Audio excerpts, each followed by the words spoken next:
Bueno, buenas noches, bienvenidas, bienvenidos y bienvenides. Estamos muy contentas de volver a estar acá. Queremos agradecer al Centro Cultural de España Córdoba por darnos este lugar, este espacio para poder encontrarnos y conversar y charlar sobre fútbol y feminismo y disidencias.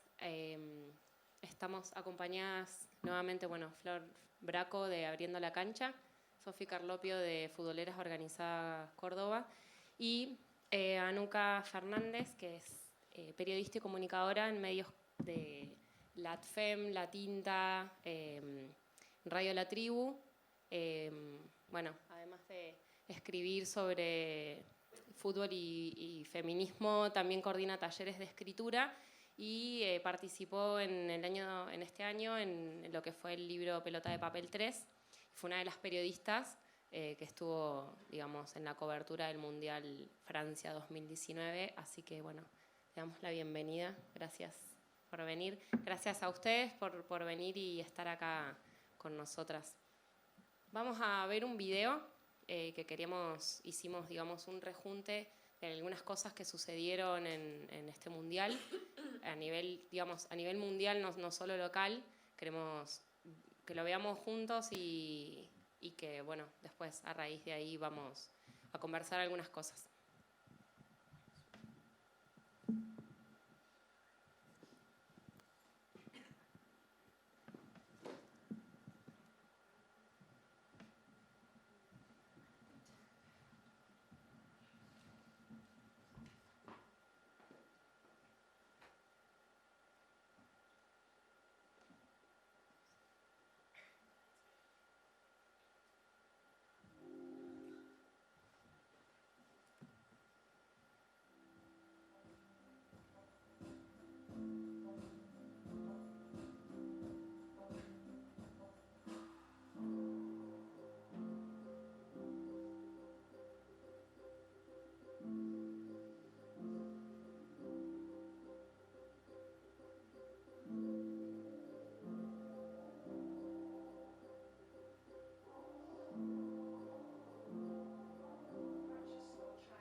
So why did you make the call?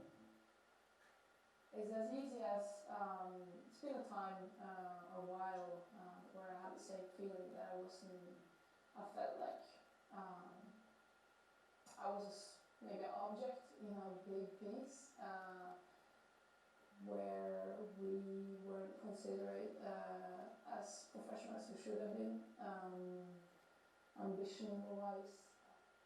But you made the decision after the Norwegian Football Federation has signed an historic agreement to ensure equal pay for both women and men.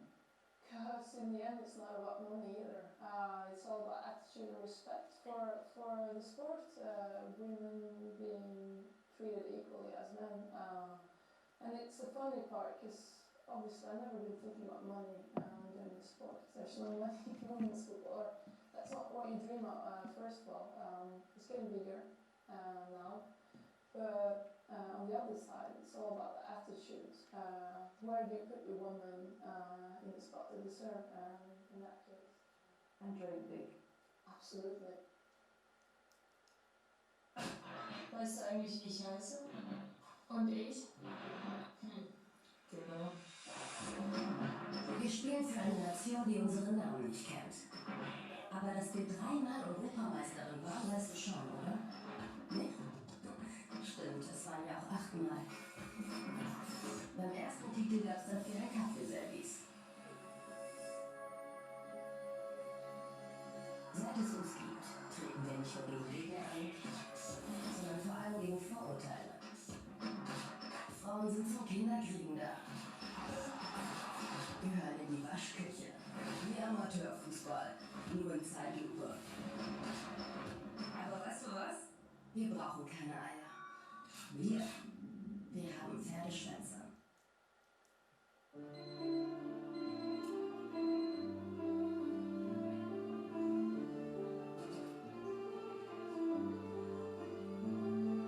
Aunque no parezca, este es un comercial del Mundial de Fútbol.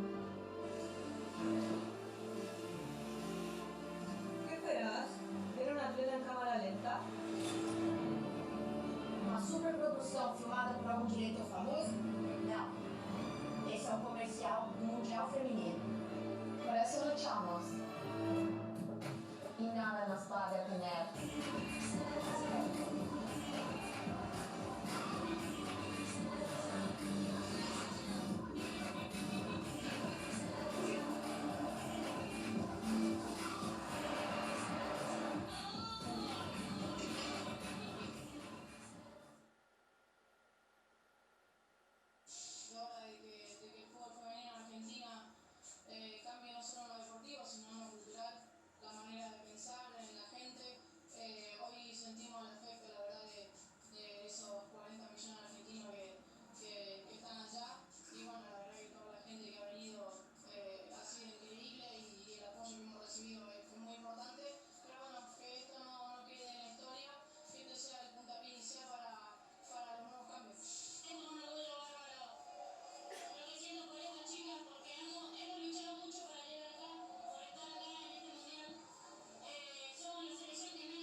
Eu digo isso no sentido de valorizar mais, valoriza.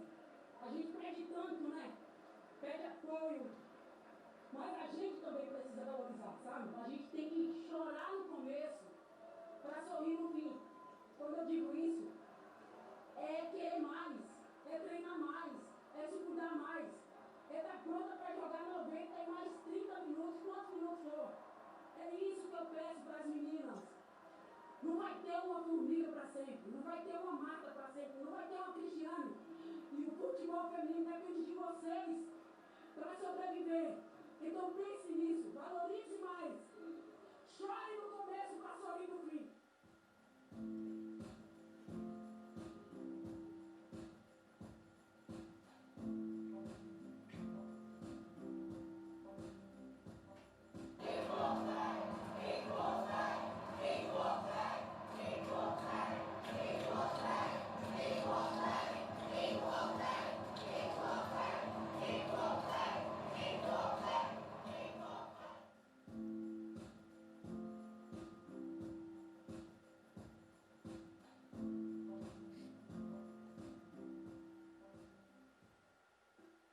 That's a terrible idea to put everything on the same day, in every way, especially, I mean, obviously there's two other finals going on, but this is the World Cup final.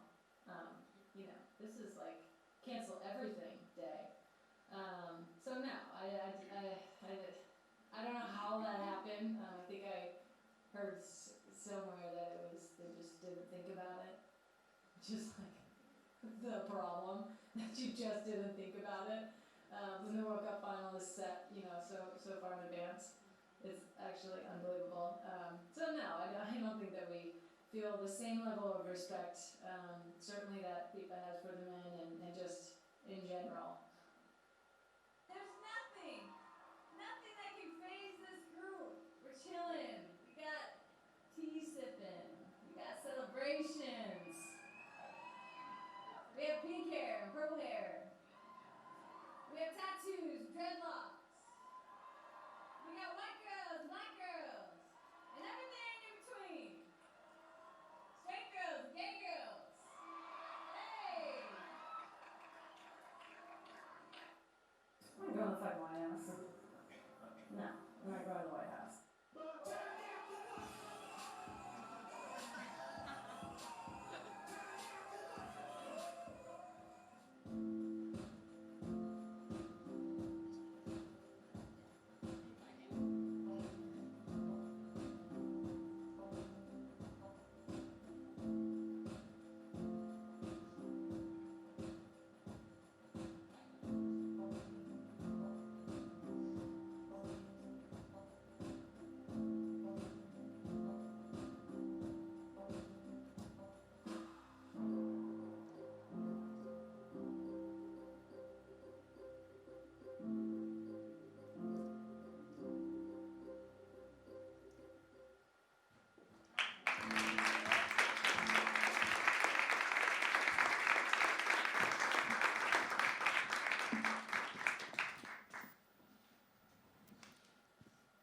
Bueno, qué buenísimo laburo lo hizo Kenny, así que muchas gracias. Fue una ardua tarea.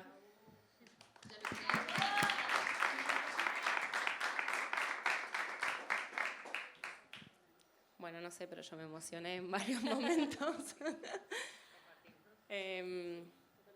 Sí, es como que cuesta por ahí pensar sobre la cantidad de cosas que sucedieron durante el Mundial, que fueron, digamos, no solo en nuestro país, que se dieron en todo el mundo. Y bueno, y por ahí, dentro de las cosas que teníamos para preguntarte, Anuka, queríamos, digamos, saber qué crees vos, haciendo un rejunte de todas estas cosas que dejó como resultado el Mundial en cuestiones que tienen que ver con lo político, lo social y desde los feminismos. Buenas noches, tardes a todos. Bueno, simple la pregunta para empezar. Tranqui. Primero, gracias por la invitación. Para mí es siempre un placer venir a Córdoba, pero es más placer venir a Córdoba invitada por la Sabriendo. Así que agradezco un montón y también me encanta poder conocer este centro cultural que no lo conocía. También agradezco al Centro Cultural.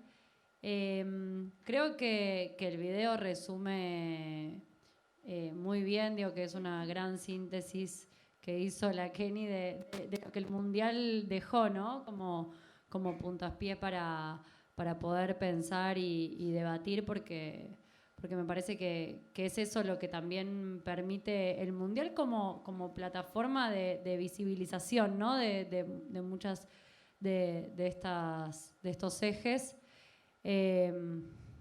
Me cuesta no empezar por lo último, pero hoy ya hablé un montón de Megan Rapinoe, así que voy a cambiar y voy a empezar quizás por una imagen que también veíamos al final, que es a una de las nenas saliendo a la cancha, mirando a una de las jugadoras. Y creo que algo que el Mundial dejó son referencias, nuevas referentes. Me parece que esa ocupación en la cancha y esa visibilización que tuvo el Mundial, donde en Argentina tuvo, por ejemplo, más de 1 millón de espectadores, permite que las chicas, digo, esas chicas con las que ustedes trabajan, que las Sabriendo trabajan y enseñan y comparten el momento del fútbol, puedan crear también su identidad de futbolista, ¿no? Esas pibas que se permiten hoy soñar con ser como Vanina Correa, con ser como Ruth Bravo, con ser como Eliana Stabile, que tienen nuevos nombres, que tienen nombres propios. Esos nombres propios que preguntan las jugadoras alemanas si las conocen, si lo saben. Y además después dan una vuelta a las alemanas, ¿no? Y van mucho más allá. Y dicen, no importa que no sepas nuestros nombres, importa que sepas a qué jugamos. Ahí me parece que además van un paso más, ¿no? En esto de, a mí me encanta que aprendamos los nombres de las jugadoras y los sepamos, así como aprendimos durante años los nombres de Aimar, Gallardo, Messi, Batistuta, Maradona. Digo, y podemos relatar un montón de nombres que ni sabemos para qué los recordamos, ¿no? Digo, pero yo me acuerdo de muy chica, yo era hincha de Boca y me sabía la formación completa de Racing. La podía recitar de memoria, pero por supuesto si me venías a preguntar a alguna jugadora de Boca no tenía idea. Digo, y hoy en el Mundial mi hermano me mandaba y me decía, che, qué bien que juega Aldana Cometti. Y dije, qué bien que te sabes el nombre. Sí, estuve mirando un poco tus notas, me decía. Y empezar a tener esos nombres propios para mí es muy importante. Pero además, después ir un paso más allá. Después borrar el nombre propio. Primero saberlo, aprenderlo, tenerlo, para después apostar al colectivo, a lo que esas jugadoras representan más allá del nombre propio. Creo que a eso van las alemanas. Y eso también creo que es algo que nos dejó el Mundial para por lo menos analizarlo.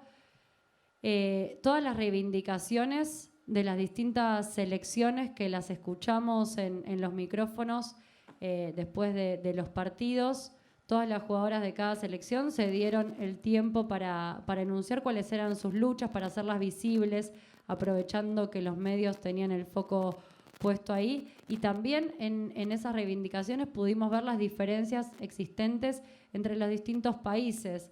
No era lo mismo lo que pedían los países sudamericanos que lo que pedían los países europeos. Digo, y lo pudimos ver también a través de las palabras de Ada Hegerberg. Digo, Ada y la selección de Noruega consiguieron equiparar los salarios del fútbol femenino al masculino, algo que, si lo pensamos en Argentina, Brasil, Chile, que participaron del Mundial, está lejísimos.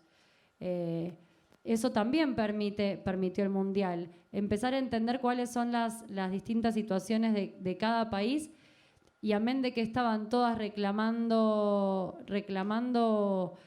mayores derechos, empezábamos en lugares distintos, porque ya había batallas ganadas. Hay batallas ganadas en Estados Unidos también.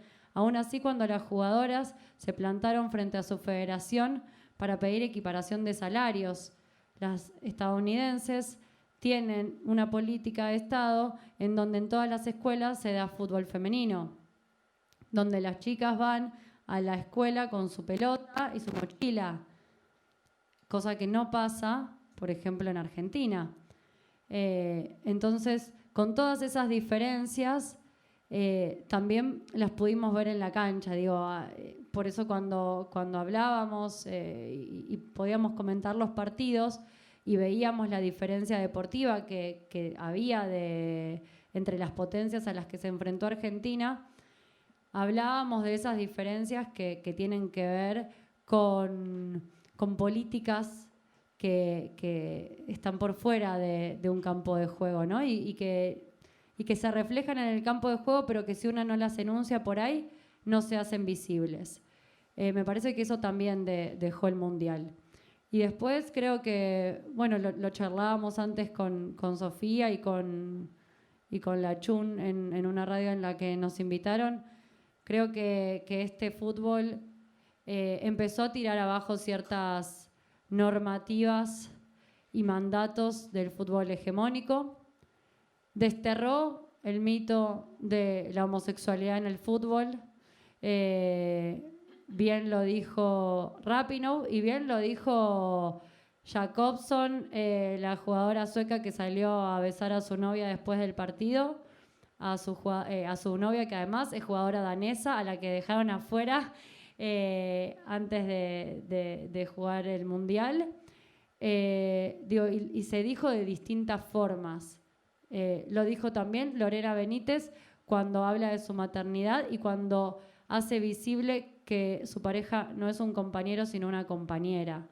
En todas esas comunicaciones que a veces son verbales y a veces son corporales, también estamos hablando de construir otro fútbol. Eso también me parece que dejó este Mundial como transformación política social.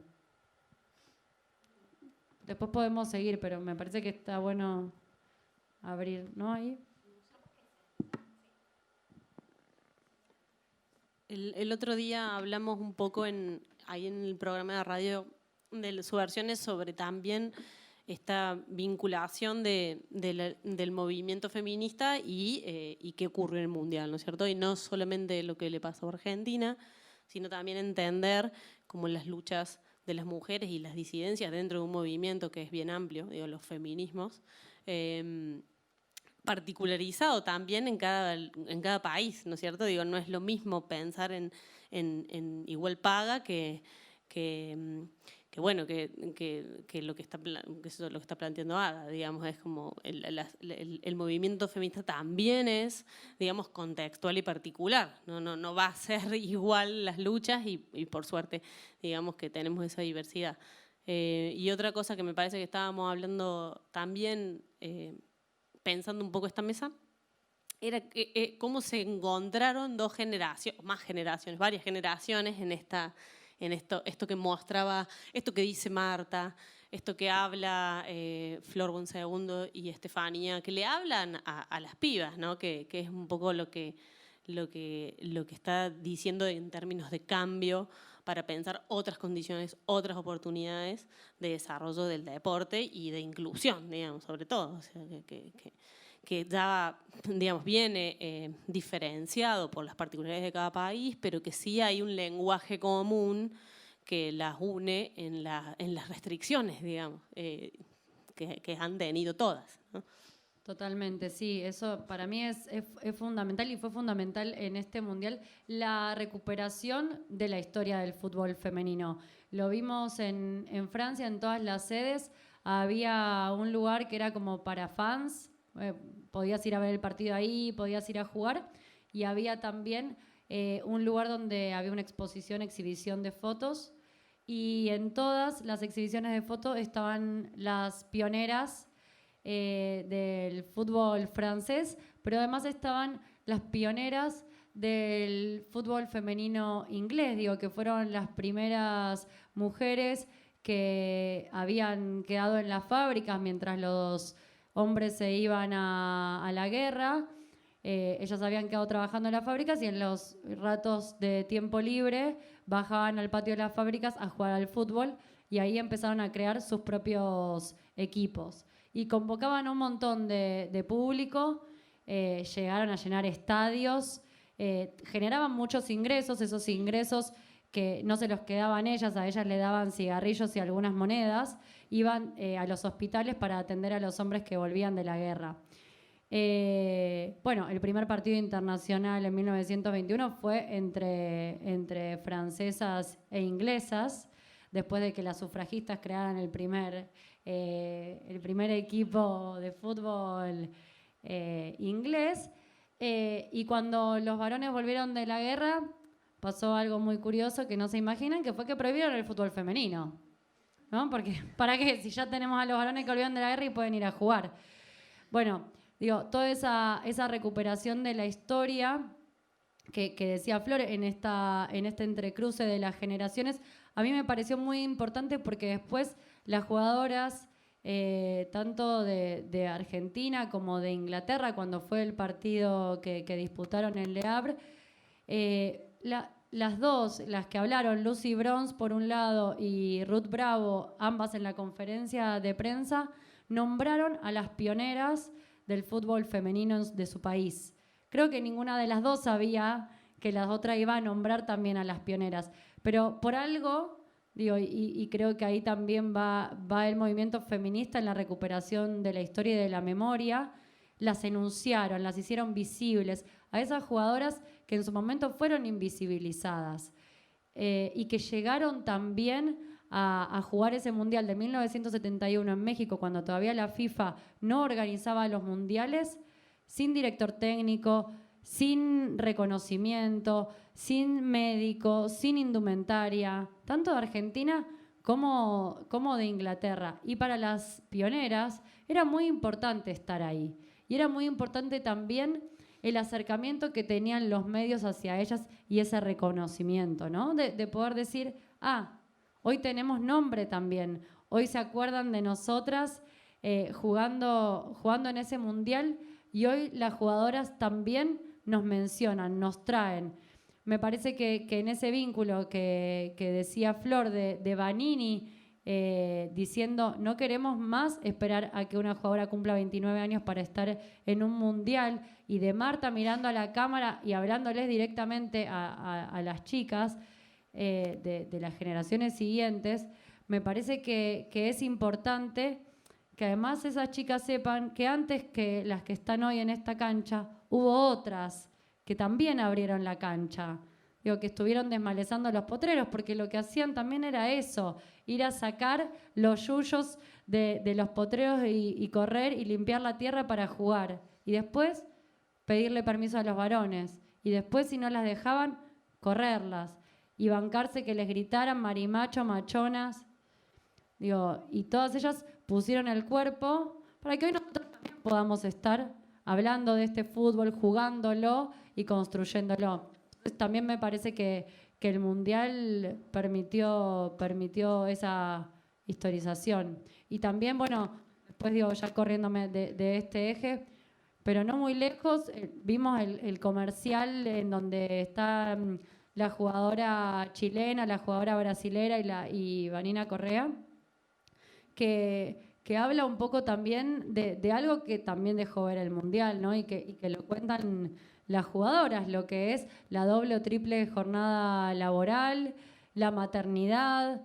Hoy lo pensábamos también en esto de pensar en los contratos profesionales, que bueno, que por otra parte tampoco se sabe mucho en qué quedó el anuncio de la profesionalización por parte de la AFA, pero ¿cómo toman, digo, los futbolistas agremiados, el sindicato de futbolistas hoy en Argentina, la maternidad, ¿no?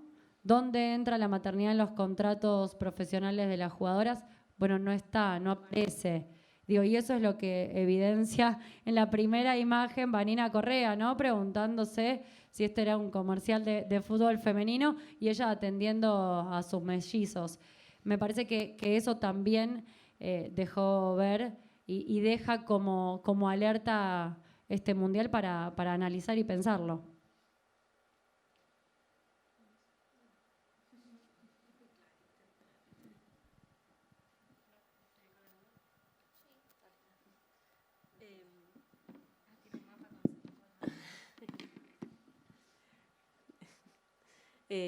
No, me parece que entre historizar y conectar generaciones, que son justamente procesos sociales, me parece que también este Mundial logró visibilizar muchas cosas, ¿no? Además de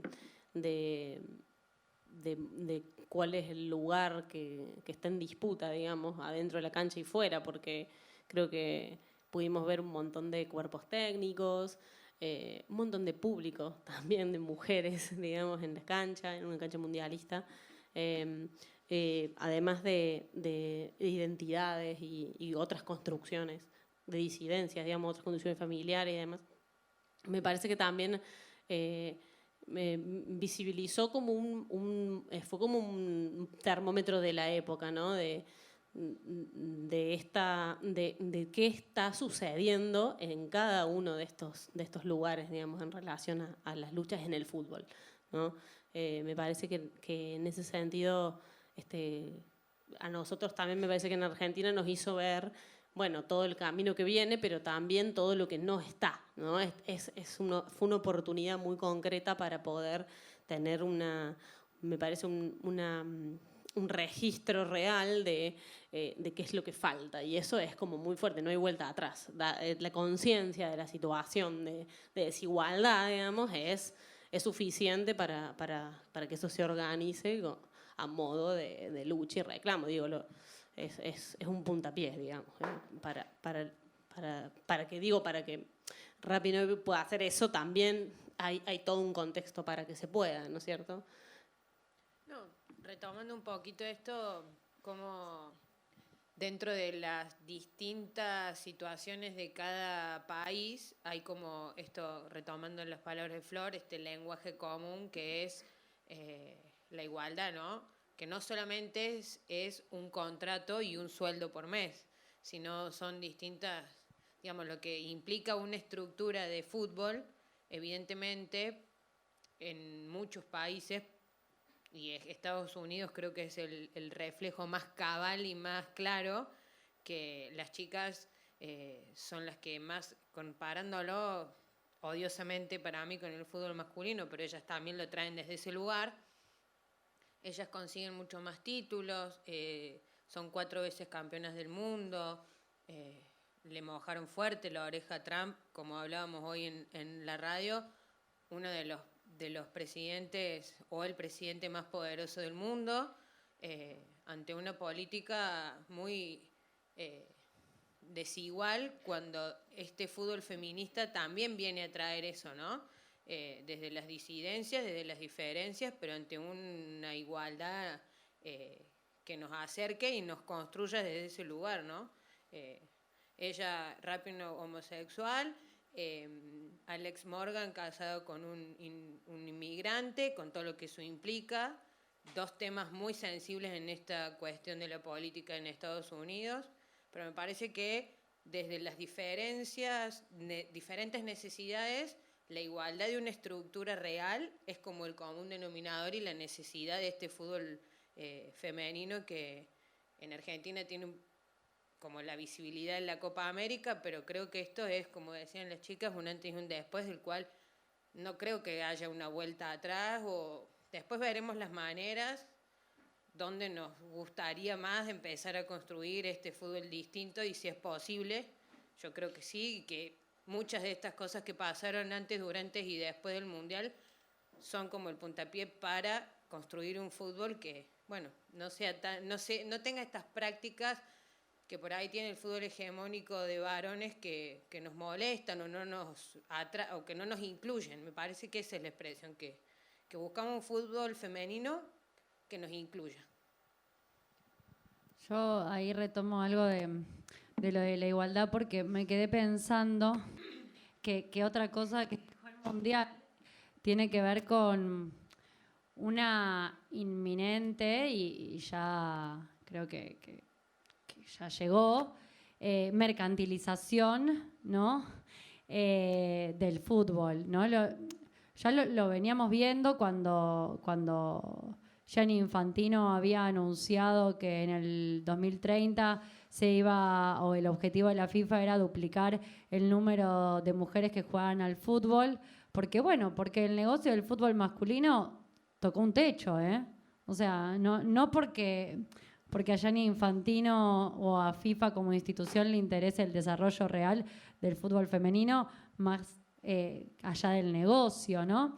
Entonces, después del Mundial decidió que en vez de 500 millones va a invertir 1.000 millones de dólares en el desarrollo del fútbol femenino, y que el próximo Mundial, en vez de 24 equipos, va a tener 32. Entonces, lo pensaba también porque fue algo que charlamos con las jugadoras cuando las marcas empezaron a acercarse, ¿no? Que fue una celebración para las jugadoras empezar a tener sponsors. Y me quedé con la imagen de Marta, recién que la puso Kenia en el video, donde Marta se señala los botines y tiene dos rayas, ¿no? Una celeste y una rosa, haciendo también un poco de hincapié justamente, primero en que juega sin sponsor. No se puede tampoco jugar con distintos sponsors en la FIFA, te tenés que tapar si no es sponsor FIFA. Pero además justamente por la inequidad que hay entre el pago de los sponsors a mujeres futbolistas y varones futbolistas, ¿no?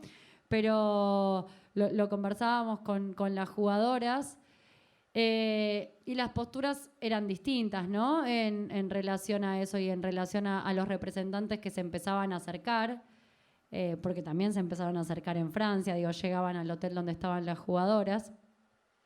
Y una de ellas, Mariela Coronel, que es una de las más históricas de la selección, que participó en los 3 mundiales que disputó el equipo, lo miraba un poco con recelo, ¿no?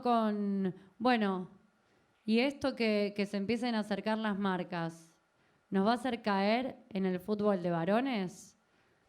Y yo también me lo pregunto, ¿no? ¿Hasta dónde podemos corrernos dentro del sistema FIFA, dentro del sistema AFA, dentro del sistema del monstruo capitalista? Porque estamos jugando un mundial que es el centro del capitalismo mismo, ¿eh? Y lo planteo como pregunta porque la pregunta era si otro fútbol es posible, y me parece que vale también tener dudas acerca de eso y hasta dónde podemos romper los límites y crear una nueva cancha. Y preguntarnos si es acá adentro o si la nueva cancha tiene que ser afuera. Así como vale que las jugadoras se pregunten si es desde adentro que van a romper con ciertas lógicas del equipo o si es también implosionando todo. Y lo pienso puntualmente, por ejemplo, en Chile, en Iona Rothfeld, una exjugadora de la selección de Chile, que fundó la Asociación de Jugadoras de Fútbol Femenino, porque no se sentían representadas por el sindicato de fútbol masculino, porque no pueden formar un sindicato, porque no son jugadoras profesionales, pero que crearon esta asociación que funciona como un sindicato y que se sienta a negociar con la Federación Nacional de Fútbol de Chile y con el sindicato de fútbol masculino una vez por mes. Bueno, digo, son alternativas también para negociar desde adentro del sistema. Para mí cabe la pregunta si podemos construir otra cancha en las entrañas del sistema capitalista. Bueno, por ahí está bueno que nos preguntemos entre todos qué cosas deberían cambiar o modificarse sobre esas bases hegemónicas que no nos gustan, que no nos representan, que no nos sentimos cómodas, que deja fuera un montón de cosas y que incluye cosas que tampoco, que despreciamos de ese fútbol. ¿Qué cosas deberían de moverse y de correrse de lugar para que justamente otro fútbol sea posible? Se los dejo así, como si lo quieren pensar y después lo retomamos. Vamos a un corte. Manden un mensaje al 2020. ¿Damos el micrófono al público? ¿Alguien quiere hablar? Están tímidos. Ah, ok.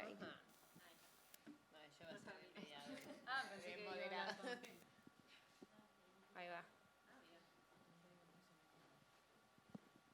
Hola, ¿se escucha? Sí. ¿Qué tal? Yo quería consultar cuál creen que es como un poco la postura de los hombres que juegan al fútbol con respecto a esta visibilización que estamos teniendo.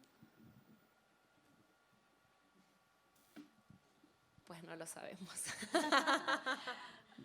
O sea, ¿les importa? ¿Se movilizan? ¿Pueden manifestarse ellos generando empatía desde adentro de los equipos para apoyar estas nociones? ¿No les interesa? ¿Cómo creen ustedes que están en esto, que existe esa percepción o no? Bueno, es una gran pregunta, la verdad. Habría que preguntarle a algún varón, pero mira, cuando fue, antes de que viajaran al Mundial, fue noticia, creo que la selección femenina se encontró con la selección masculina por primera vez en la historia. Compartieron el predio de Seiza, donde antes las jugadoras no se podían quedar a dormir. Las jugadoras iban a entrenar al predio y no tenían lugar como tenían los varones de la mayor, de la sub-20, de la sub-17. Ninguna jugadora se queda en el predio. Y los futbolistas después subieron a sus cuentas de Instagram, ¿no?, que habían acompañado a la selección, así como lo hizo Juan Pablo Sorín, ex capitán de la selección argentina también. Bueno, como lo hizo Mauricio Macri, otro varón que fue a visitarlas al predio de Seiza, y el Chiquitapia también. Digo, no sé cómo está tomando los varones, digo, como porque no sé si existe como lo puedo pensar como colectivo, ¿no? Cómo está tomando el fútbol femenino. Sí, por lo menos lo que puedo decir desde mi lugar como periodista y persona que accede a las redes sociales todo el tiempo, fue que también hay resistencia, hay cierta resistencia desde los varones y siguen diciendo, por lo menos en los comentarios que he leído, que el fútbol femenino no convoca, que el fútbol femenino no genera los mismos ingresos, que qué estamos pidiendo, si el fútbol femenino es aburrido, si es lento. Digo, así como también hay otros que decidieron ver todos los partidos, que se entusiasmaron con las pibas, que las mismas jugadoras, digo, en sus enunciados y en sus discursos agradecen también, dicen más allá del movimiento feminista, los varones también nos miran, Me parece que es importante eso, que de repente haya varones y sobre todo, a mí, en mi percepción, que sean los más chicos, que en las escuelas estén mirando a las chicas, digo, a las jugadoras, que se hayan parado las clases, así como se paran para los mundiales de fútbol masculino, que se hayan parado para ver el mundial de fútbol femenino. Porque para esos pibes que están creciendo, también ellas empiezan a ser referentes. Pero así no sé si tengo como algo general, ¿no? Si se puede hablar de una generalidad de cómo se lo tomaron los varones. Sí, puedo decir que los varones periodistas deportivos también le dieron un lugar, y en muchos casos quienes relataron y quienes comentaron seguían usando el lenguaje masculino, ¿no? Se referían a las jugadoras como el jugador, el último hombre, no sabían los nombres de las jugadoras. Se equivocaban absolutamente en todo lo que decían, en los datos que daban. Sacaron una nota que tiene más errores, que quiere ser buena en su intención, que quiere hablar de esta doble o triple jornada laboral que tienen las jugadoras. La escribió un varón, no hay un solo dato que esté correcto. Entonces, digo, la llevo como para el lado de los periodistas, y me parece que falta también una autocrítica, un lugar también de correrse, de decir, che, esto no lo sé, que lo haga una compañera, ¿no? O que lo haga quien lo sepa. O sea, si hay un varón que sabe, está buenísimo, que lo haga él. Pero en eso también hay una subestimación, ¿no? En estar relatando un partido por la televisión pública, que es para todo el país, o en la radio nacional, como fue que tuvo su transmisión a nivel nacional, que lo haga un varón que no sabe. Y sigue siendo violento, me parece. Sí, estaba por meter esa cuestión, porque en realidad no es que no haya quienes puedan hacer eso, ¿no? Y me parece que ahí también es una tarea de reconocimiento de que existen periodistas, de que existen relatoras, de que existen, digamos, espacios que se vienen tal vez luchando como desde el lugar de las mujeres, porque no se trata de mostrar a otros como en una tarea, no sé, de evangelización, ¿no? No se trata de eso, se trata de reconocer, digamos, que hay protagonistas y otra cosa, bueno, a correrse de los espacios para que estén otros. Me parece que ese es el punto. Me parece que si la pregunta sería, si la tarea es problematizar esos privilegios, vamos todavía por ahí, ¿no? Si la cuestión es reproducir esos estereotipos o esas rigideces, y vamos a estar más alejadas, digamos, me parece, de esas conversaciones. También siento que tiene que ver esto un poco con esto que decía Flor de que el fútbol femenino también como que vino a empezar a mover desde otro lugar esos privilegios, ¿no? Es como nos gusta, somos capaces, y tiene que ver todo con una cuestión de estructura. Vuelvo a lo mismo. ¿Por qué dicen que es lento? Porque está claro que cualquier persona que empiece a jugar al fútbol a los 18, 19, 20 años, le va a costar bastante más tiempo tener algunos dominios futbolísticos con la pelota en los pies que un niño que lo hace de los 4 o 5 años, como lo hacen muchos varones.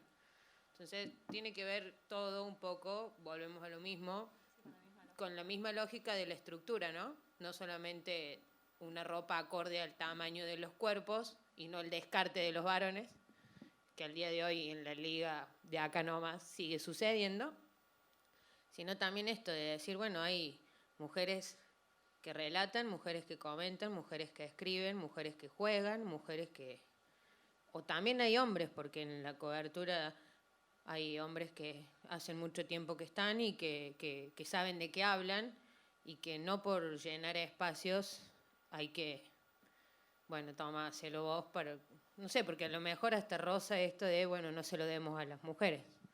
No sé, también lo pienso y a veces me hace sentirlo desde ese lugar. Bueno, sin entrar en detalles concretos, puntuales, saquen una hoja. ¿Qué ¿Qué datos podés contarnos sobre cuestiones que pasaron en el Mundial y que tuvieron como un significado y un propio peso? Porque, digamos, no solo marcaron un avance, sino que marcaron una transformación dándole mucho lugar y mucho espacio al fútbol femenino. No sé si entiendo la pregunta. Datos No sé, que sucedieron datos. durante el Mundial, por ejemplo. Tengo entendido que 15 días antes de que empezara se terminaron las entradas de la final. Bien. Vamos a las cosas concretas, ahora entiendo. Sí, por supuesto. Bueno, el Mundial rompió récords, en varios puntos. En principio se duplicaron los premios económicos en relación a los mundiales anteriores. Se vendieron y se agotaron todas las entradas del primer partido y de la final antes de que empezara el Mundial. Después se fueron agotando la de la semi. Era muy complicado conseguir entradas. Después fue un poco más fácil porque se devolvían las entradas. Yo no conocía ese sistema, pero vos podías devolver tu entrada y entonces habilitabas a que otros hinchas de otros países que sí habían accedido a la semifinal pudieran comprarlas. Entonces FIFA volvía a poner en el sistema esas entradas. Después, se rompió récords de público en Francia, en los estadios. Francia nunca había recibido tanta gente en los estadios para ver el fútbol femenino. Los estadios al margen eran increíbles. Bueno, la nana que estuvo también ahí mirando lo puede decir, pero yo nunca había ido tampoco a un estadio de la calidad que tenía el de París, en donde juega el Paris Saint-Germain, ni el de Lyon, donde juega el Olympique de Lyon, de los mejores equipos del fútbol femenino en Francia. Rompió récords también el Mundial en televisación, lo rompió acá en Argentina y lo rompió también en Inglaterra y en Francia mismo. La final del Mundial femenino tuvo más espectadores que la final del Mundial de Fútbol Masculino de Rusia del año pasado, más espectadores que la Champions League. En términos cuantitativos, también fue el mejor Mundial de la historia y lo dijo Gianni Infantino, que está muy feliz sacando números. Que todo, por supuesto, el cambio de premios, por eso va a seguir aumentando. Y es importante porque el cambio, eso sí me parece una buena política, porque aumentaron y duplicaron el premio económico. Dejaron de regalar tazas, como contaban las alemanas, pero además no cambiaron el premio a las campeonas, que seguían recibiendo lo mismo, creo en 4 millones. Pero aumentaron la cantidad de equipos que recibían premios. Ahí me pareció más equitativo, ¿no? No sé cómo es en el fútbol masculino, que duplica igual el premio del femenino. No se ha movido todavía esa, es como que estamos en el mismo punto que gritaba el estadio, ¿no? Dentro del mundito del fútbol femenino hay mejoras en relación a lo que pasa en el fútbol masculino, hay muchas desigualdades. Sí, entonces, creo que son 30 millones claro, el campeón contra 4 millones las campeonas, ¿no? ¿400? ¿Los chabones 400? No, 30 millones. 30 ellas y 400 ellos. Pero 30 en total, ¿eh? Claro. 30 en total. Sí. 4 millones las campeonas y el resto se divide en el resto de los equipos. Esos, creo que fueron como los datos más concretos. Para mí, interesante también, algo que no sucede tal vez en las canchas de cuando vamos a ver el fútbol masculino, aunque tengo una anécdota del fútbol femenino que no es muy feliz, pero que fui a ver, y para mí también está bueno compartirla, fui a ver la final del torneo local entre Guay Urquiza y River, que ganó Guay Urquiza. Y me encontré una tribuna llena de varones, en donde pasé por la tribuna de Guay Urquiza buscando a algunas compañeras y decían, cantándole en contra a las de River, pone al Piti la puta que te parió. Entonces yo me paré y le dije al compañero que estaba gritando, este es un partido de fútbol femenino, están jugando las pibas. como me parece no al lugar. Bueno, me mandó a jugar a la Play. Como empecé a discutirle, decidió llamar a la policía. Y así terminó mi jornada en la final del fútbol femenino, peleándome contra la policía. Pero, digo, esas formas de habitar la tribuna, que las vemos en el fútbol masculino y que la trasladan los varones al fútbol femenino, me parece que no se vio en el Mundial. Digo, que fue completamente distinto. Es una cancha donde, digo, a mí no me encanta estar al lado de las inglesas alentando, porque yo quiero que gane Argentina, digo, pero estábamos al lado, digo, a mí me tocó estar igual en la tribuna de periodistas, pero me tocó estar al lado de una periodista inglesa, y después lo vi en las chicas que sí fueron a la tribuna, digo, y era hermoso poder encontrarse aún fuera de la cancha y estar cantando las dos juntas, digo, una para Argentina, otra para Inglaterra. Lo mismo pasó con Escocia, lo mismo con Japón. Lo vi en el partido entre Inglaterra y Estados Unidos, que fue increíble, digo, y las hinchadas estaban ahí cantándose, y lo pienso en la lógica del fútbol masculino y no lo veo posible, ¿no? El estar compartiendo un mismo espacio, cantando, compartiendo una cerveza antes de un partido, después de un partido, cuando el resultado ya está también, y eso sí pasó allá. Que creo que es otra cosa de las que dejó el Mundial, y me estoy yendo de la pregunta, pero esto de corrernos de la idea del exitismo, ¿no? O la reproducción de enemigos. O sea, digo, totalmente. Esto que vimos en las imágenes, de que no fue una jugadora con otra jugadora, fue un montón de escenas finalizando los partidos, cuando iban quedando fuera los distintos equipos de distintos países, muy diferentes en sus culturas incluso, porque eso también hace que la idea del fútbol y cómo es la relación con quien jugás, digamos, sea diferente. Bueno, había una actitud, digamos, de compañerismo, de reconocimiento, de valoración, de acercarte, digamos, que me parece que es otro fútbol posible, y no lo vimos en otros espacios. Me parece que eso fue muy destacable, digamos. Sí, total. Eso, y yo creo que para mí también es importante sobre todo para Argentina, que es un país muy exitista a nivel futbolístico. Digo, festejar 2 empates y una derrota, porque se festejaron. O sea, porque las pibas, las jugadoras, cuando salieron de la cancha después de jugar contra Inglaterra, la mitad del equipo lloraba. Pero yo la vi a Chule, a Ruth Bravo, salir contentísima, agarrando a sus compañeras y diciéndole, mirá lo que hicimos. Mirá lo que hicimos. Vanina Correa lloraba, desconsolada, porque no le importaba haber salido mejor jugadora de ese partido y haber atajado un penal. Estaba triste porque habían perdido. Y Ruth Bravo le decía, ¿vos ves lo que lograste? Y Gaby Garton, su compañera, digo, la que es suplente, la que en la lógica del fútbol masculino está esperando que la otra fracase para poder estar ahí y ganarse un puesto como titular, la agarraba y la abrazaba y le decía, te admiro. Hoy te convertiste en nuestra ídola, no te saques más esta remera, no se la des a nadie. Y Vanina Correa se la cambió a otra jugadora de Inglaterra. Me acuerdo que Gaby decía, ¿cómo estás loca? Esa camiseta la queremos nosotras.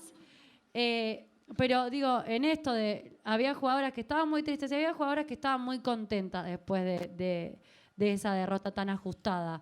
Y me parece que yo no lo puedo imaginar en este fútbol con el que aprendimos y vivimos y crecimos, el estar festejando una derrota.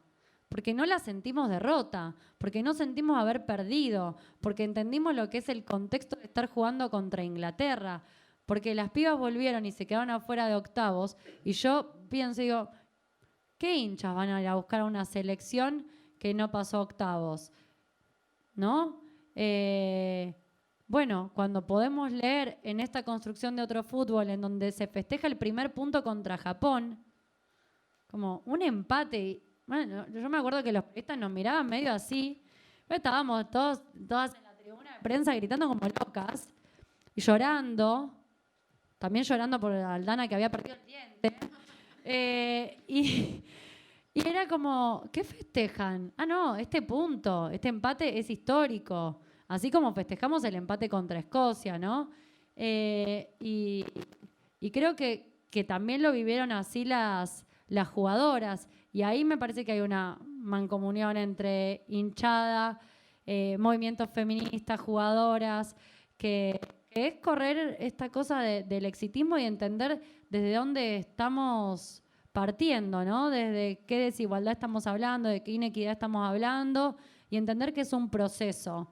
Y entender que entonces el resultado tiene que ver con un proceso, con que si en el Mundial 2007 nos habían hecho 11 goles y este Mundial logramos que nos hiciera 1 Japón, 3 Escocia y nosotras por primera vez hicimos 3 goles en un Mundial, bueno, digo, leer el contexto y leer su historia también creo que es hablar de otro fútbol.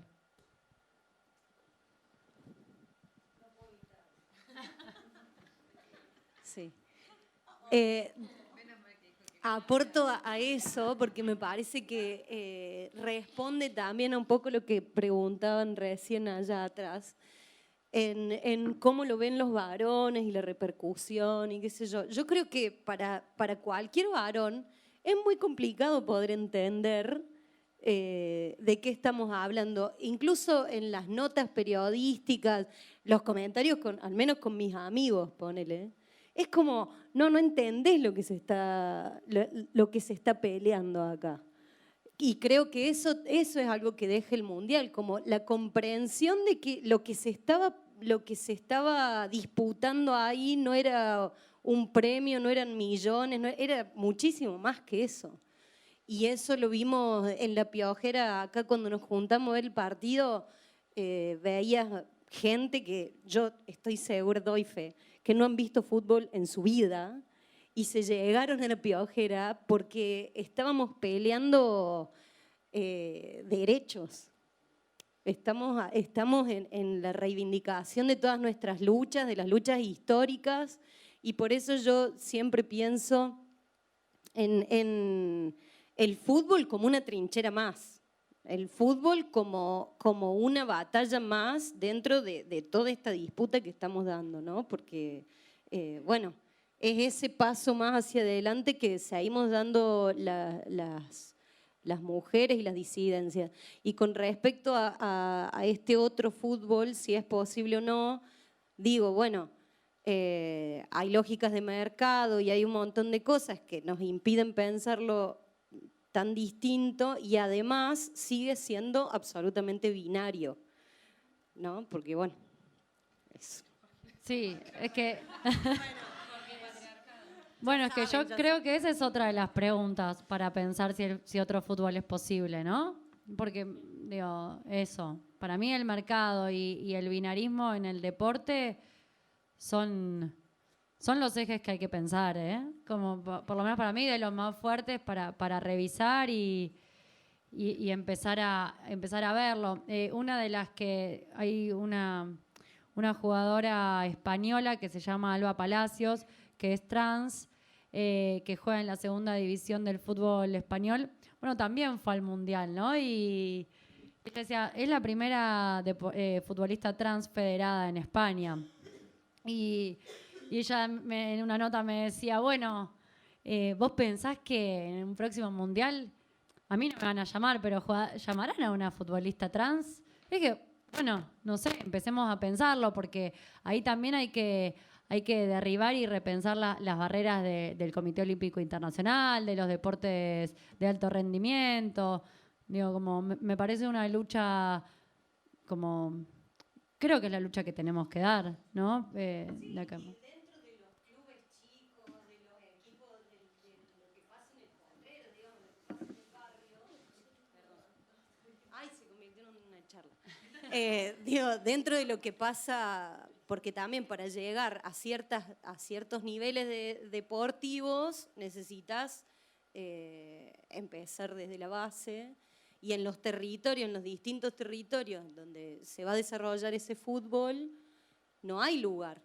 Nosotras compartíamos, no tengo bien el dato, pero compartíamos en este torneo donde se permitía la participación de compañeras trans, pero Sí, se fue una charla que limitaba... tuvimos sobre una liga de Tras las Sierras o de Sierras Chicas. No, uno por equipo. Una por equipo. En Oliva, ahí.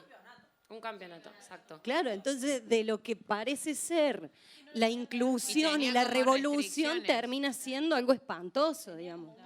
Sí, El cupo trans. Claro. exacto. No podía, No podía hacer goles, no podía patear patear dentro del penales, área, no no podía fundir No o... podía respirar. No, perdón, podía suena, hablar mal de es nadie. tristísimo, pero en esos términos hablaba ese flyer, ¿no? Hablaba de no fundir, no poder pegarle al arco, hacerse cargo de la pelota parada. Había una por equipo, una compañera por equipo y, bueno, gracias que estaban incluidas. Bueno, eso que me parece que es importante de otros fútbol, es posible como pregunta, una gran pregunta, cómo romper el binarismo en todos los deportes, me parece, digo, acá porque estamos hablando de fútbol, pero me parece que es una deuda que tenemos y una lucha para dar. Después me quedaba pensando, nada que ver, pero volví a la pregunta que hacía ahí la compañera sobre qué pensaban los varones y recordé que me escribieron mucho para preguntarme si pensaba que el planteo de Carlos Borrello, muchos varones me escribieron, era fútbol. O sea, esto de meter a las 11 en el arco, ¿te parece fútbol? Y yo, bueno, yo pienso que, digo, tengo mi mirada personal sobre el fútbol y que creo que un buen ataque empieza por una buena defensa muchas veces, ¿no? Pero me llamaba la atención porque decían, no juegan como la selección masculina. Y no. Porque no son la selección masculina. Y porque además yo reivindico el crear la propia identidad de cada equipo, ¿no? Después, bueno, acá en la sala hay una DT como la Chun que puede hablar un poco más sobre el planteo táctico, pero sí me quedó como esa pregunta, como repicando de ¿qué esperan los varones? ¿Esperan ver lo mismo que Messi, Higuaín, Agüero hacen en la cancha con las pibas? Y a mí esa pregunta sí me llamó la atención porque yo sí considero que el equipo de la selección argentina encima buscó crear una identidad, digo, con todas esas diferencias donde salimos a defendernos y lo creo hasta simbólico, ¿no? Donde salimos a defender nuestros derechos y las pibas se paran como un bloque para pedir y reclamar mejores condiciones de trabajo y que se las reconozca como trabajadoras, como futbolistas. Se pararon así como un bloque contra Japón y así como contra Inglaterra. Y después vimos un cambio claramente táctico contra Escocia, donde fueron a buscar el partido, donde dejó de ser un bloque defensivo para salir a ser un bloque más ofensivo. Pero esa pregunta también me dejó como, ¿qué esperan los varones de esto, no? ¿Qué es lo que están viendo y cuáles son sus expectativas respecto hasta a lo deportivo, digo? Perdón, volví a la pregunta, pero porque me llamaba la atención que creo que esperaban eso y después del partido contra Inglaterra, hoy se lo comentaba también a alguna de las chicas de Las Abriendo, hablé con Lucy Bronze, la 4 de Inglaterra, que fue elegida como Balón de Plata, una jugadora histórica de la selección inglesa, y ella me decía, nunca vi a un equipo sudamericano defenderse tan bien como se defendió Argentina. Yo decía, maravilloso, digo, maravillosa la observación de una jugadora que jugó contra un montón de equipos.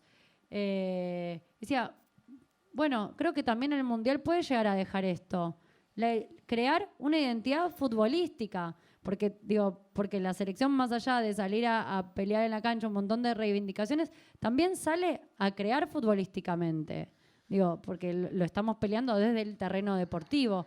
Entonces, eso también me pareció importante, como crear nuestra propia identidad futbolística dentro y afuera de la cancha. Sí, también me parece que se trata de también, si uno pretende pensar otra cosa, tal vez cuestionar eso que parece ser una regla, ¿no? Entonces, parece ser que no deberías hacer un planteo defensivo, porque eso sería algo de debilidad o algo vinculado a bueno, a tapar lo que no sabes, ¿no?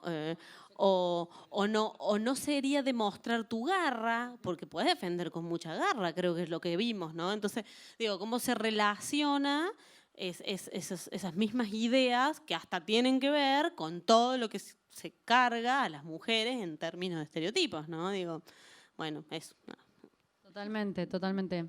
No lo había pensado desde ese lugar, pero sí pienso que es justamente así, ¿no? Como todo lo que te falta, y me parece que fue una estrategia muy acertada. Digo, si sabes dónde no están tus potencias y dónde sí están tus potencias, podés salir como a armar otro juego. ¿Alguien más? ¿Alguna pregunta? ¿Alguna opinión? ¿Algo que quiera contarnos? Acá hay un... Sí.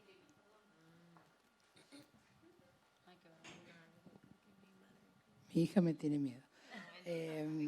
Pregunto, digamos, desde lo binario, ¿cómo funciona esto a nivel, todo lo que ustedes están planteando, que me parece que es como con unas garras divinas, hermosas y demás, pero cómo se plantea esto? Porque también hay diferencias, provincias y Buenos Aires, ¿no? O sea, ¿qué ven ustedes? ¿Cómo se puede llegar a que no sea binario y sea como, sí? Porque acá, digamos, desde todo... No voy a responder la unitaria de Buenos Aires. No, pero podés ser federal, perdóname. Cuestiona tus privilegios. Por supuesto.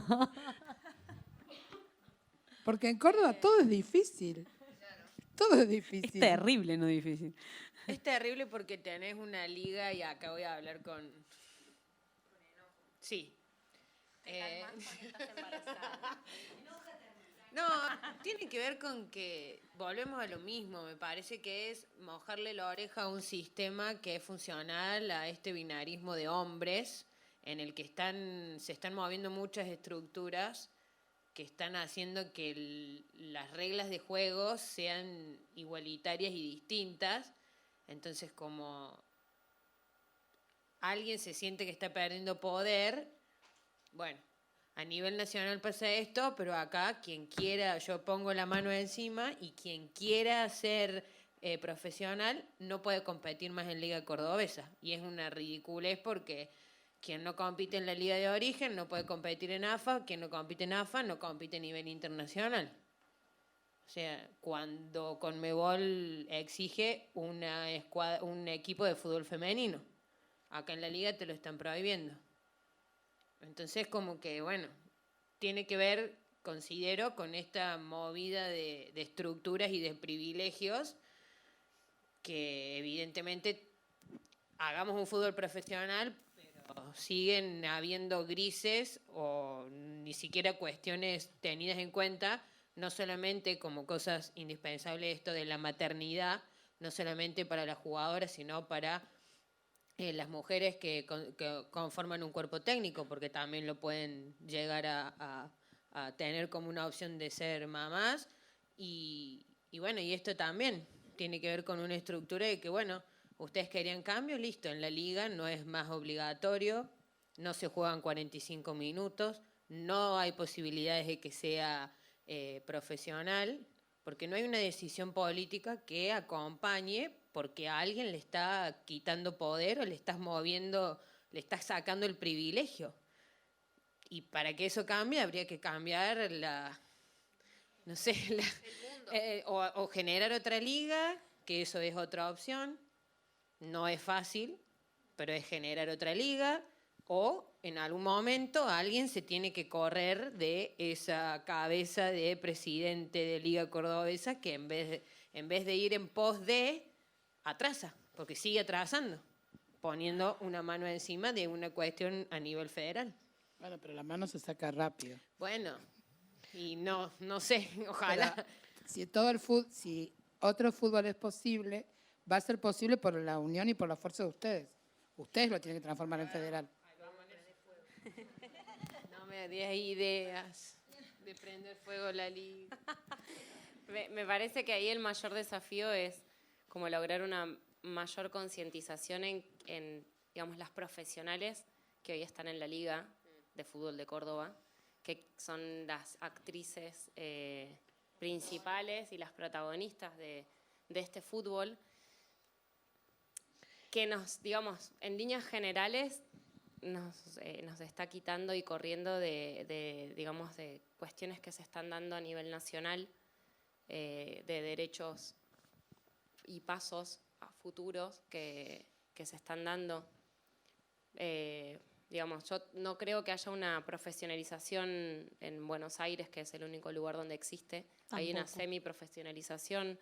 No, hay un montón de batallas ahí que dar porque hay como, digamos, es solo una categoría, no hay un fomento de escuelitas, no se habla de cuerpos técnicos, bueno, un montón de cosas que tiene que ver con ese pronunciamiento que hizo Chiquitapia en marzo y que en Córdoba, digamos, está sucediendo todo lo contrario, o sea, en vez de como ir en pos de algo que es sumamente positivo, que empieza a ser un poco positivo, en Córdoba es digamos, una lógica que va para atrás y que a mi entender, digamos, no resiste un solo análisis.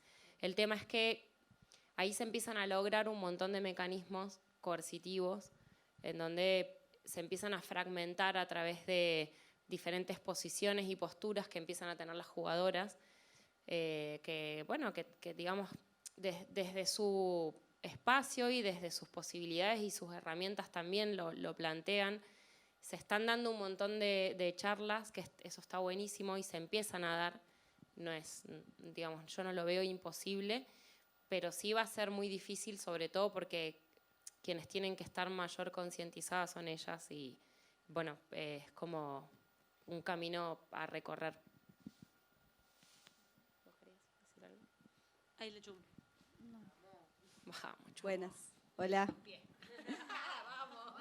¿Cómo va? ¿Cómo te fue ayer? Ayer. Ah, bien, bien.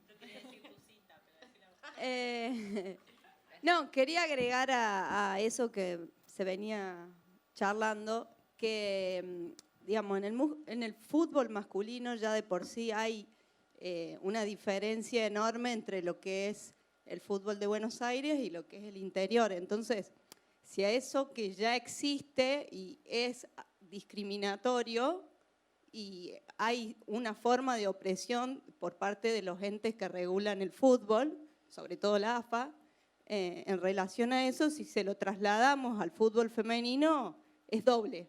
O sea, es más difícil, como todo, hay una doble discriminación en ese sentido. Y bueno, entonces es una doble batalla, ¿no? Porque es pelear no solo el lugar de mujer, sino que encima ese lugar por ser del interior. Solamente aportar ahí un poquito, que no solo tiene que ver con una lectura un poco más, a ver, para comprender también qué sucede en los espacios de decisión sobre estas cuestiones, digamos. Nosotros hoy podríamos decir, mañana armamos tal cosa, y sería como un sueño, pero en realidad quienes están en esos lugares de decisión, en todas las instituciones, digo, Rapinoe tiene un contrapunto con el presidente de su país y con el presidente de la FIFA, digamos.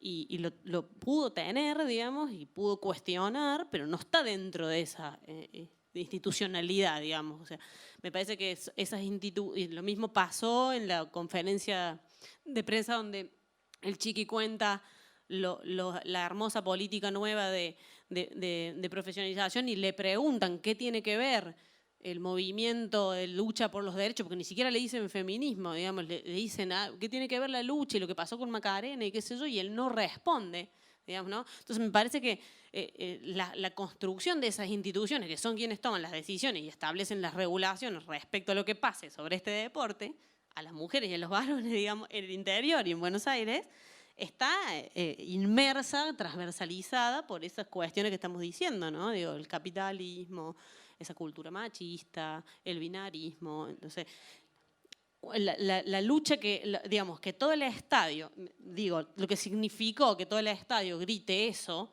en la final, digamos, es lo posible. Que podemos, me parece que esa es la lucha de todo, digo, la lucha que ha ocurrido desde nuestros lugares en distintas cuestiones.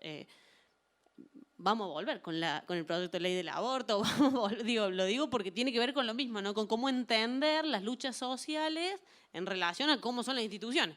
Y esas no están fuera de esa construcción institucional.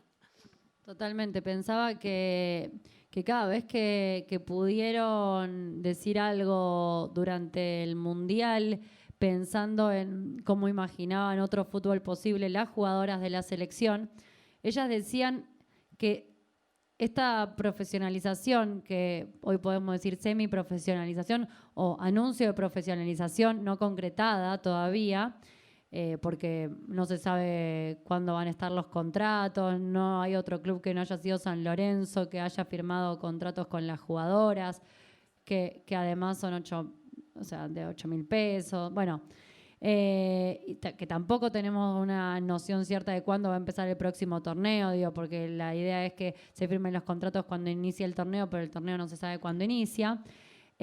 Las jugadoras cada vez que pudieron dijeron que imaginaban otro fútbol en Argentina teniendo en cuenta la creación de divisiones inferiores como base fundamental y la federalización del fútbol, la federalización del torneo. Lo enunciaron todas. Y la mayoría de las jugadoras de la selección son jugadoras nacidas en distintas provincias, que no son Buenos Aires. Hay muy pocas jugadoras nacidas en la ciudad autónoma de Buenos Aires. Pero todas las jugadoras nacidas en distintas provincias van a jugar a clubes de Buenos Aires. Justamente por eso, porque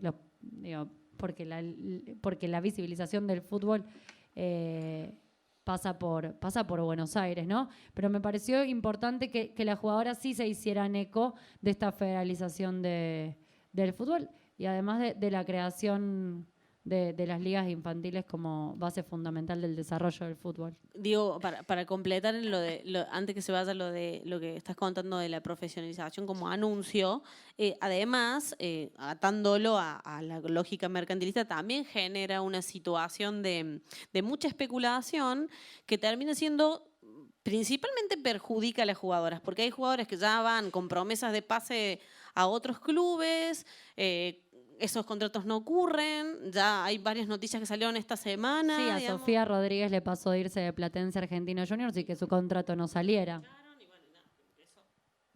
Parece propósito. Sí, y además genera, cuando fue el anuncio del Chiqui Tapia ahí en AFA y pudimos hablar con algunas jugadoras que estaban ahí presentes, les preguntamos cómo iban a manejar eso en sus clubes, ¿no? Y ellas dijeron, no sabemos. Me acuerdo de algunas jugadoras de Boca que estaban bastante preocupadas porque eso iba a generar roces al interior del equipo, porque no es lo mismo que te exijan mientras estás cobrando un sueldo de 15.000 pesos, que no te alcanza para llegar a fin de mes, está clarísimo, pero tu compañera no está cobrando absolutamente nada, ¿no? O en Guayurquiza pasaba más o menos lo mismo, que algunas iban a seguir cobrando los viáticos y en su momento Belén Potasa dijo, bueno, vamos a ver si juntamos las que cobramos viáticos, juntamos esos viáticos y empezamos a cobrar un sueldo, entonces le damos los viáticos nuestros a las jugadoras que no van a cobrar sueldo. Era lo mismo, la autogestión entre las jugadoras para ver de qué manera suplir esas diferencias que tenían económicas. Entonces, sí me parece que eso va a traer aparejado algunos problemas cuando efectivamente se concrete, ¿no? Y teniendo en cuenta también esto que también dejó el Mundial, de que todos entendemos que la lucha es colectiva, de adentro hacia afuera y de afuera hacia adentro. Por eso es que suena, más allá de que no hace falta mucho análisis, raro esto de 8, ¿por qué 8 si somos 11? Adentro, más el banco, 22, 30, no sé, las que sean parte de ese plantel, también teniendo en cuenta que el sueldo que se va a cobrar es en comparación de lo que cobra, la comparación que hace desde AFA es el sueldo de un jugador de categoría C que ni siquiera está a la mitad de lo que cobra un jugador de primera división.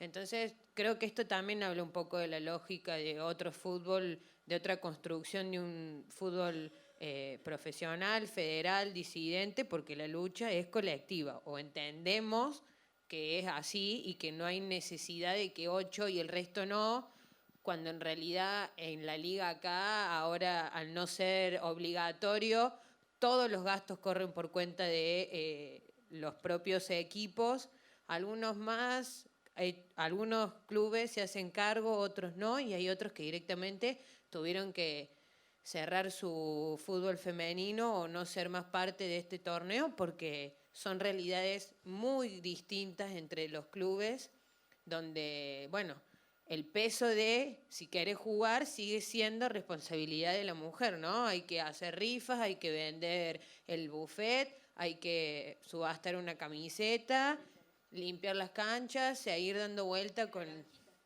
Sí, sin desmerecer ninguna actividad, ¿no? Eso está más que claro, pero cuando hablamos de esto de otro fútbol y que no convoca o que no es redituable, la Liga Cordobesa del Masculino también tiene estos mismos déficits que le hacen hacerse cargo a las chicas. Entonces, entendemos que es todos y parejo, ¿no? Bueno, nos conviene, no sé desde qué lugar conviene, porque en realidad es deficitario por donde lo miren.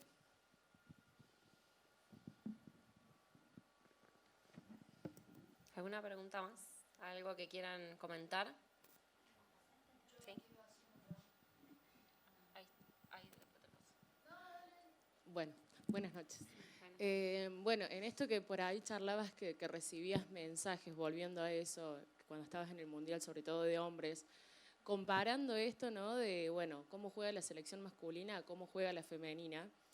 Digo, pasa, bueno, con la Sofía acá en la radio, por ahí nos pasaba de estar pendiente de eso y hablar todo el tiempo de eso, del Mundial, y era como, bueno, pero viste que la selección masculina no hace esto, digo, lo mismo, pero sin estar allá, obviamente, pero viéndolo el fútbol masculino como si fuese el fútbol madre, ¿no? Y de ahí parte todo, como si eso es lo que está bien y de ahí parte el resto, comparando todo el tiempo. Y también tiene que ver esto que mencionaba Sofía recién, de lo deficitario y de lo de tener que estar todo el tiempo comparando. ¿Y por qué? Bueno, querían igualdad, ahora Talleres pone la misma cuota social, por ejemplo, creo que es, ¿no, Sofía?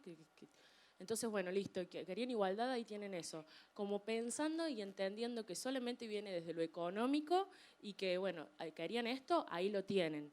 Digo, solamente para aportar de que todo el tiempo comparándolo y entendiendo que si queremos tal cosa, bueno, entonces también absténganse a tal otra. Como si una mujer cobrara lo mismo que un hombre, que volvemos a lo mismo, que tiene que ver con este patriarcado que tampoco es así. Si hablamos de que, bueno, tienen que cobrar lo mismo, bueno, entonces cambiemos los estatutos para que en un grupo familiar la mujer pueda votar en un club. Cambiemos los estatutos para que también el fútbol femenino sea igual de redituable que el masculino.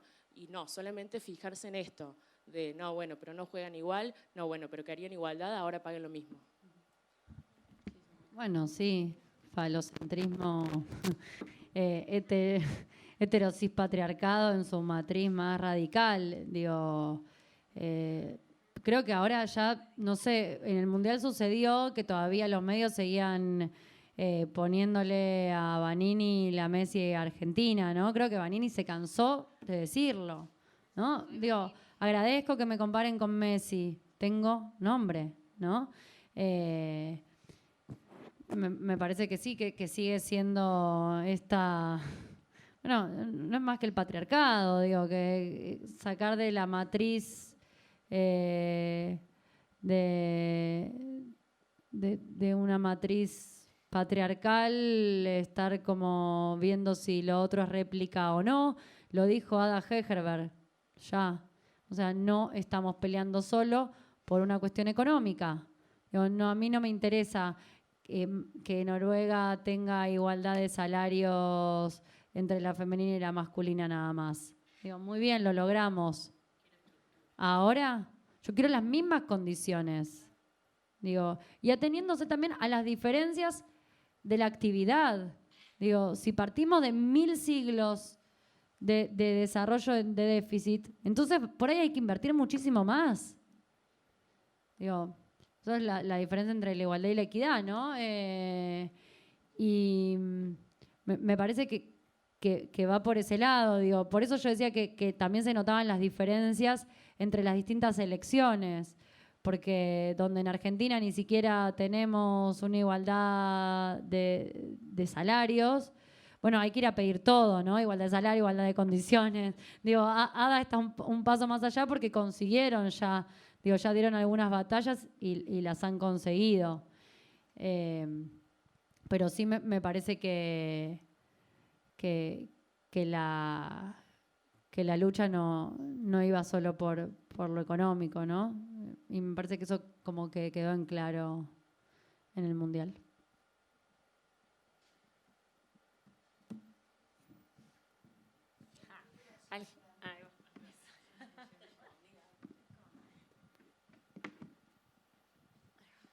Bueno, hola, yo soy Juli de Abriendo la Cancha.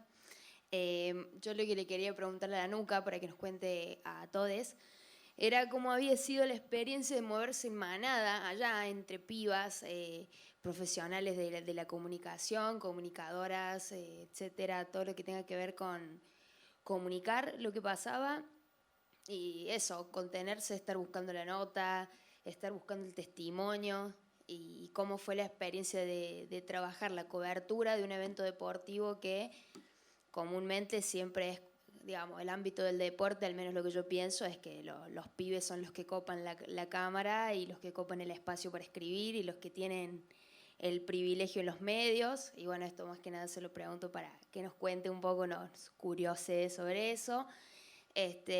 Y para poder reflexionar también un poco sobre esto, sobre la mujer disputando las profesiones del ámbito del deporte. Y bueno, eso, que nos cuente un poco sobre eso. Bueno, los chismes de las comunicadoras en el Mundial. Bueno, tal vez es interesante contar antes del Mundial. El año pasado, al Mundial de Rusia, los medios argentinos mandaron, creo que 7 mujeres a cubrir. Entonces, 7 y creo que eran 100 y pico de varones. Algunas de ellas, tal vez la recordarán a Jessica Brumek, que intentó hacerle o que le hizo la pregunta a Sampaoli que incomodó un poco al jefe de prensa Nicolás Novello de AFA y no la dejó preguntar nunca más. Tampoco, bueno, Nicolás Novello no. Un machirulo, bien machirulo en AFA. Pero bueno, viajaron algunas de ellas, entre ellas Viviana Vila, Mariro Varela, bueno, Jessica Brumek también viajó. Y lo que hicimos antes de viajar a este mundial, viajamos más o menos entre 7 y 8 periodistas que viajamos freelance y Daniela Lichinizer que viajó enviada por Infobae. Infobae fue el único medio que mandó una periodista para hacer la cobertura. Después me enteré que Mariana Iglesias, nueva editora de género de Clarín, les pegó el grito a todos los jefes de redacción de Clarín que como el gran diario argentino no había mandado a nadie a cubrir el Mundial. Y entonces Clarín decidió que si Argentina pasaba a octavos de final, quizás mandaba a alguien.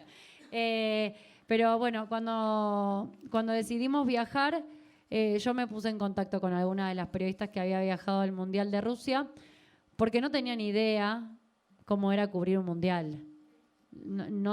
Pero se nos escapaba creo que de la imaginación pensar cómo íbamos a movernos entre las sedes. Por suerte a Argentina le tocó 2 veces en París y una en Le Havre, que era bastante cerca. Y cómo vender notas, digo, ¿no? Porque como nada nos mandaba ningún medio, teníamos que ver de qué manera autogestionábamos la propia venta de las notas, ¿no? Y cómo se hacía para, de un mismo evento, bueno, sacar distintas notas, ¿no? Y bueno, la experiencia fue inolvidable. Spoiler alert, trabajamos 24 horas, ¿no?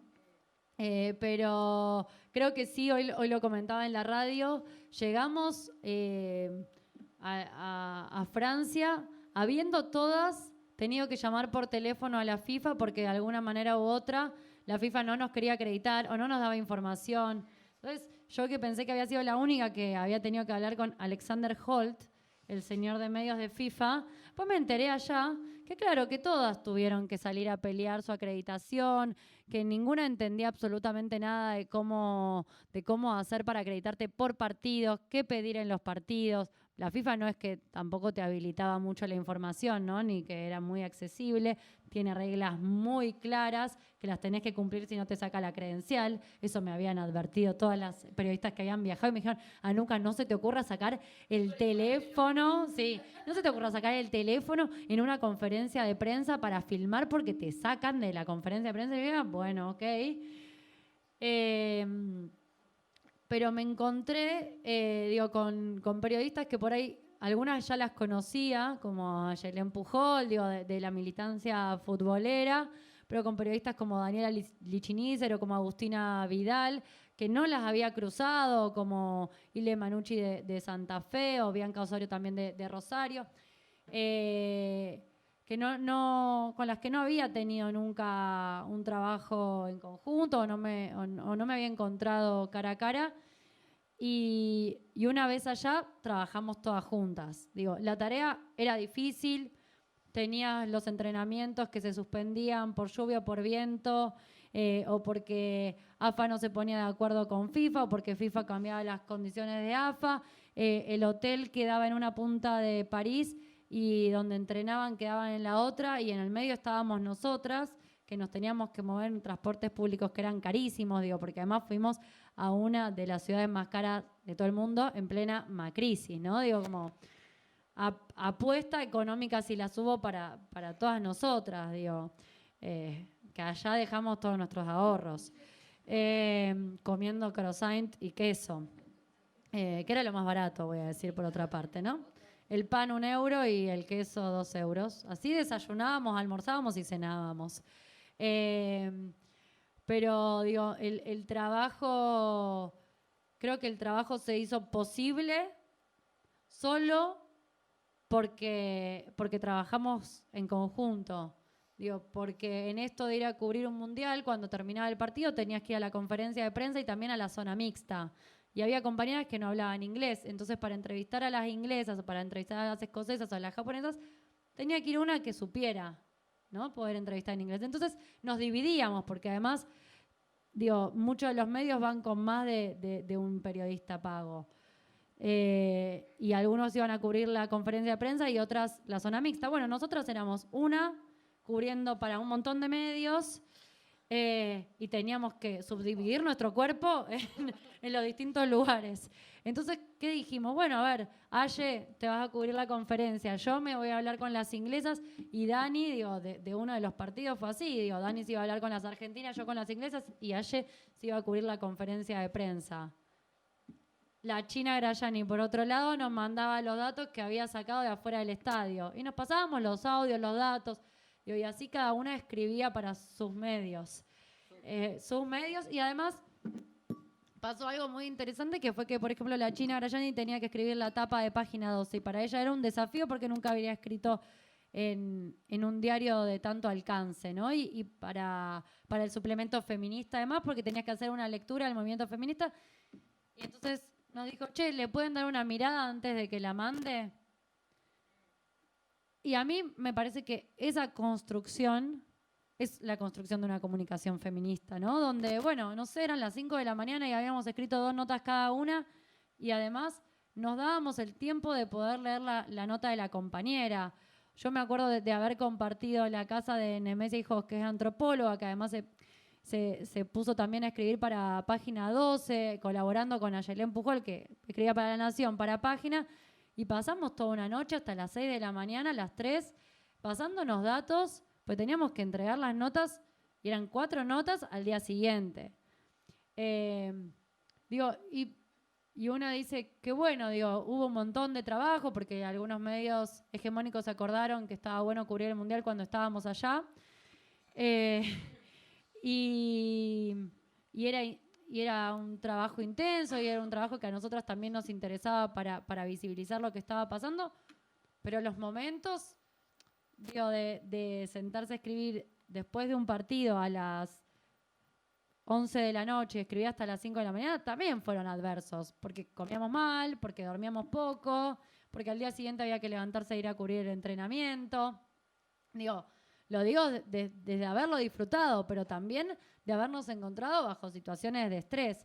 Y creo que es más difícil cuando no tenés idea dónde vas a dormir la noche siguiente. Cuando fuimos a Le Havre, digo, yo voy a estar eternamente agradecida a Dani Lichinizer, que tenía la plata de Infobae y nos hizo un lugar en una cama que le quedaba. Digo, eso también es feminismo, ¿no? Como, o las chicas Agustina Vidal y la China Brayani habían alquilado un auto y Aye no tenía cómo ir para llegar a Le Havre, porque de donde se quedaban las jugadoras, en Deauville, era un pueblito, hasta el estadio de Le Havre, había una hora de ida, una hora de vuelta, y no había transporte público, y había un Uber en todo el pueblo.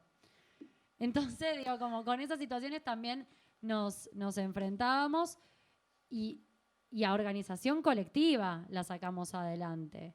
Y me parece que eso sí también nos hizo repensar la tarea como comunicadoras. Y el otro día nos escribíamos con las chicas, con las que hicimos allá con las periodistas, hicimos un programa en vivo que se llamó Casa Beauvoir. Y decíamos, che, qué lindo habernos encontrado ahí, porque muchas de eso no nos conocíamos, y qué bien haber pasado este momento juntas. Y agradeciendo la generosidad la una con la otra, ¿no? En un momento, no sé, yo me quedé sin tarjeta de crédito, ella sí quedó sin tarjeta de crédito, y entre las dos compartíamos una tarjeta. No sé, le pasé los datos de la tarjeta y digo, bueno, hagamos lo que podamos. Porque también es difícil, porque ayer tenía que de repente alquilar un alojamiento en Lyon y no había más alojamiento. Digo, cosas para pensar para el próximo mundial, bueno, no sé, alquilar las cosas antes. Como check, bueno, nota mental, para que los precios no sean tan caros tampoco. Pero un poco así fue la convivencia, la existencia comunicadora en Francia. Creo que con eso nos encontramos, y nos encontramos habitándolo desde la comunicación feminista, creo. Bueno, ya estamos. Vamos a dar un cierre. Estamos muy contentas de haber vuelto a compartir estos espacios. Nuevamente agradecerles al Centro Cultural España Córdoba por infinidad de recursos, buena onda, predisposición y disposición que siempre tuvo con nosotras. Agradecerle a Nuka por su visita a la Docta y a la Abriendo, que siempre compartimos muy buenos momentos. Agradecerles a ustedes por venir, por estar, por compartir con nosotras todo esto. Y bueno, esperar un próximo encuentro seguramente para seguir compartiendo y construyendo otro fútbol. Muchas gracias.